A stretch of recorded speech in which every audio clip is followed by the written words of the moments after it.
തരുൺമൂർത്തി സംവിധാനം നിർവഹിച്ച മോഹൻലാൽ ചിത്രം തുടരും മലയാളത്തിലെ എക്കാലത്തെയും വലിയ വിജയ ചിത്രങ്ങളുടെ നിരയിലാണിന്നുള്ളത്. 2025 ഏപ്രിൽ 25-നാണ് തുടരും തിയേറ്ററുകളിലേക്ക് എത്തിയത്.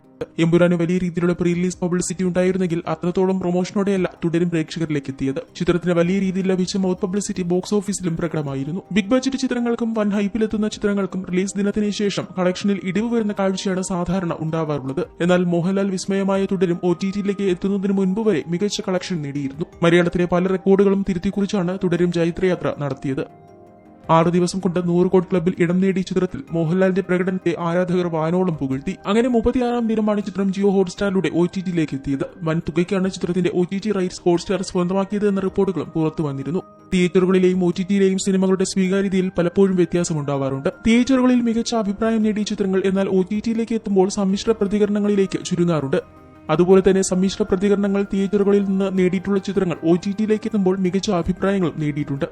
എന്നാൽ തുടരുമെന്ന ചിത്രത്തിന്റെ കാര്യത്തിൽ OTT-യിലെ മികച്ച അഭിപ്രായങ്ങളാണ് ലഭിക്കുന്നത്. തമിഴ്, തെലുങ്ക് പ്രേക്ഷകരിൽ നിന്നടക്കം സിനിമയ്ക്ക് മികച്ച അഭിപ്രായമാണ് ലഭിക്കുന്നത്. മോഹൻലാൽ ഞെട്ടിച്ചെന്നും മലയാള സിനിമ വീണ്ടും അത്ഭുതപ്പെടുത്തുകയാണെന്നുമാണ് കമന്റുകൾ. റിലീസ് ചെയ്ത ആഴ്ചകൾ കഴിയുമ്പോൾ കേരളത്തിൽ നിന്ന് മാത്രം ചിത്രം 115 കോടിയിലേറെ നേടിയിരുന്നു. ആഗോള ബോക്സ് ഓഫീസിൽ നിന്നാകട്ടെ 232 കോടിയിലേറെ ഗ്രോസ് കളക്ഷനും തുടരും സ്വന്തമാക്കിയിട്ടുണ്ട്. കേരള ബോക്സ് ഓഫീസിൽ നിന്ന് 50 കോടി ഷെയർ കളക്ഷൻ നേടിയെന്ന റെക്കോർഡും തുടരും നേടി. കേരളത്തിൽ നിന്ന് ആദ്യമായാണ് ഒരു ചിത്രം 50 കോടി ഷെയർ നേടുന്നത്. വില്ലനെ അവതരിപ്പിച്ച പ്രകാശ് വർമ്മയുടെ പ്രകടനം ഞെട്ടിച്ചെന്നും തമിഴ് പോലും ഇത്തരമൊരു വില്ലനെ കണ്ടിട്ട് കുറെ കാലമായി എന്നും അഭിപ്രായങ്ങളുണ്ട്. ചിത്രത്തിലെ ആക്ഷൻ സീനുകൾക്കും മോഹൻലാൽ ശോഭന റൊമാന്റിക് സീനുകൾക്കും കയ്യടി ലഭിക്കുന്നുണ്ട്. ദൃശ്യം പോലെ അത്ഭുതപ്പെടുത്തിയ സിനിമയാണ് തുടരുമെന്നും സിനിമ കണ്ടവർ സോഷ്യൽ മീഡിയയിൽ കുറിക്കുന്നു. മലയാളത്തിന് പുറമെ തമിഴ്, തെലുങ്ക്, കന്നഡ, ഹിന്ദി ഭാഷകളിലും സിനിമ ലഭ്യമാണ്. ഷൺമുഖൻ എന്ന ടാക്സി ഡ്രൈവറായാണ് മോഹൻലാൽ ചിത്രത്തിൽ വേഷമിട്ടിരിക്കുന്നത്. ലളിത എന്ന വീട്ടമ്മയായി ശോഭന എത്തിയപ്പോൾ താരത്തിന്റെ പ്രകടനവും മികച്ച അഭിപ്രായങ്ങളാണ് നേടിയത്. 15 വർഷത്തിന് ശേഷം മോഹൻലാലും ശോഭനയും ഒരുമിച്ചെത്തുന്നു എന്ന പ്രത്യേകതയും ചിത്രത്തിനുണ്ട്. ഫർഹാൻ ഫാസിൽ, മാണിയൻപിള്ള രാജു, ബിനു പപ്പു, ഇർഷാദ് അലി, ആർഷ, കൃഷ്ണപ്രഭ,